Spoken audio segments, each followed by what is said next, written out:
We are introducing this new fly for the 10 most wanted. This fly has been hooking fish constantly when many other patterns are not. Brent fishes this fly with a floating or intermediate clear tip. Some really nice fish have been netted with this one. Here is the materials used to tie the fly. Well, folks, here's a little fly I wanted to put on this video because it is such a good little bug. We just started fishing this fly, but it's really just day after day. It's been working, and I've given lots out to different anglers, and they've been really giving me some good reports.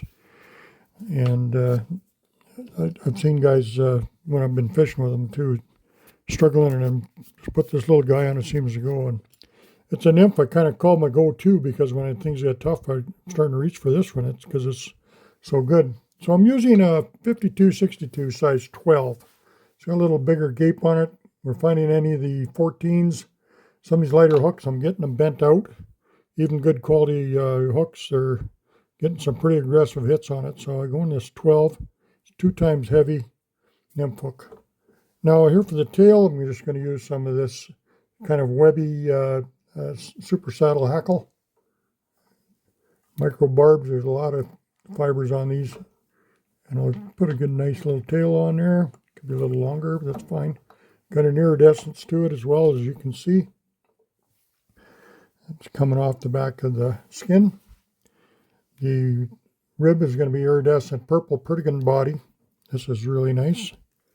Kind of the secret sauce in a lot of flies. It's been really good. I'll have to go get me some more of this pretty soon. I'm starting to run out because I do use a lot of it. So there is some of these new materials that, like I say, are really lighten it up. You know, as far as I'm concerned, that especially when you get some of these UV type materials and that were not available not long ago.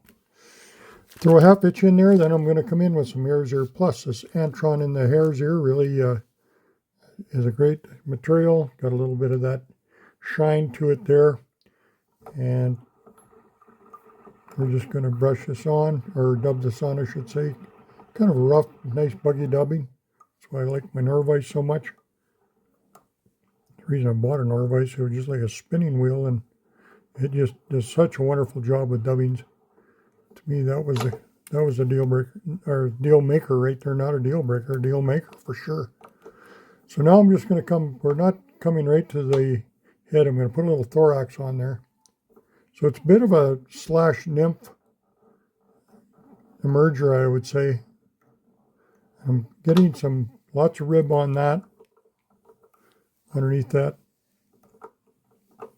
Oh, lost it there. I thought I did. You know what's wrong? I don't have my little glasses on here. I got to use my cheaters. I got some magnifier glasses that I use, especially now that I'm getting don't look so good.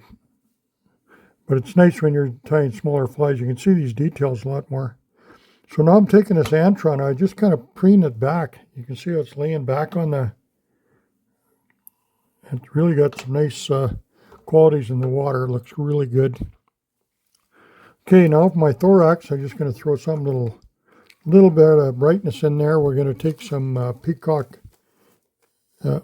black ice dub, Peacock black. I'm going to roll that on here. We'll just dub that on by hand. You can use anything bright underneath there. I like this. Just kind of give it a little more, actually. We're not quite thick enough for the thorax.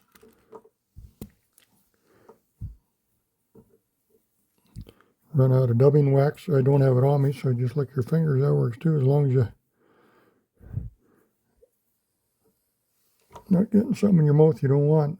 But see, you get a nice kind of a shiny thorax underneath. Now that's going to be basically under the collar, which is going to be the soft partridge.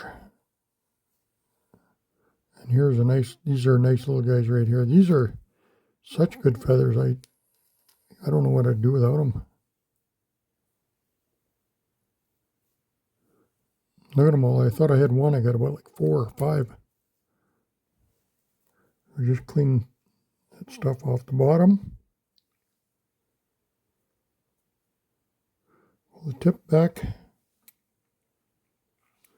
Just tie that tip in at the behind the head with my red 8/0 thread is what I'm using. We'll have the recipes are always on these videos right away for you anyway. So now I'm getting my hackle, which is kind of a nice little hackle. It's going to come back over itself a little bit, which is perfect. I just come across the top of the stem on that. And I cut that little stem out, and we're just going to put a nice little head on here. Red, little red. I don't get it too bright. I'm not putting a lot of hackle on it either. It's not really a soft hackle fly. It just gives it that, it's got legs or wing or something happening there. And it's I don't really have a name for it other than kind of what it is, just a soft hackle emerger. I'll try these in different colors, but I've only been fishing black so far, and it's no reason to change because it's been working really good. I was at a lake the other day. I had about a dozen of these, and everybody was catching fish on them. Sure nice to see, and that's why I like catching or tying flies. Really, it's fun. It's a good hobby, and then handing some flies out to folks, and they help them have a good day. That's always a good reward. So I put a little UV on there, or Solres bone dry. I do that a lot for all my bugs, and finish them. They're ready to go. Just pinch the barb on it, of course. That is a great little fly right there. I had one of my guys the other day. Great. He was fishing dry flies, and I went to emergers. And I said, here, try this little one. And I'm not kidding you. He had 3 fish in 3 throws.